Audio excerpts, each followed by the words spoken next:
Un discours qui ne passe ni au Tchad, ni au Sénégal. N'Djamena et Dakar réagissent vivement aux propos tenus par Emmanuel Macron hier lors de la conférence des ambassadeurs. Le président français y a estimé, je cite, que des dirigeants africains avaient oublié de dire merci à la France pour son intervention dans la lutte contre le terrorisme au Sahel. Fin de citation. Le chef de la diplomatie tchadienne parle d'une attitude, je cite, méprisante à l'égard de l'Afrique et des Africains.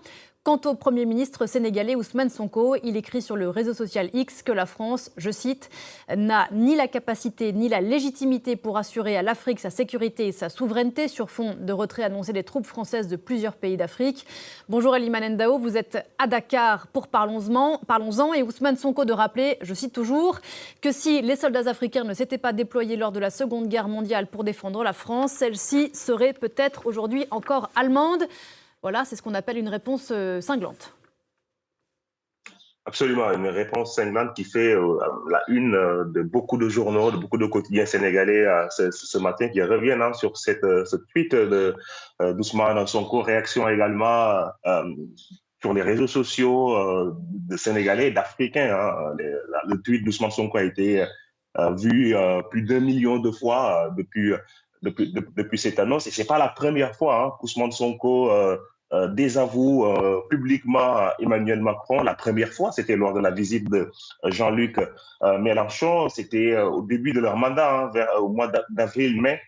Jean-Luc Mélenchon qui animait une conférence à l'université Cheikh Anta Diop de Dakar avec Ousmane Sonko. Et Ousmane Sonko, à l'époque, en était déjà pris à Emmanuel Macron en affirmant qu'il avait un peu encouragé la répression des manifestations populaires au Sénégal, notamment durant l'année 2023. Et il y a quelques mois également, Ousmane Sonko avait désavoué Emmanuel Macron lorsqu'il avait reconnu 6 tirailleurs sénégalais comme morts pour la France, en disant que ce n'est plus à la France de compter seule cette histoire. C'est un changement de cap assuré dans les relations franco-sénégalaises. Le Sénégal qui continue de considérer la France comme un partenaire, mais un partenaire comme les autres, plus comme un partenaire privilégié.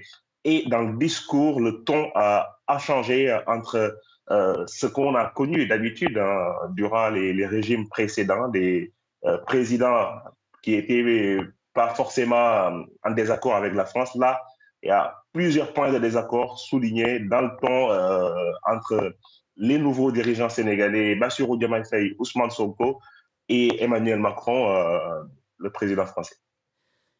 Elimane Ndao depuis Dakar, merci beaucoup. On change tout à fait.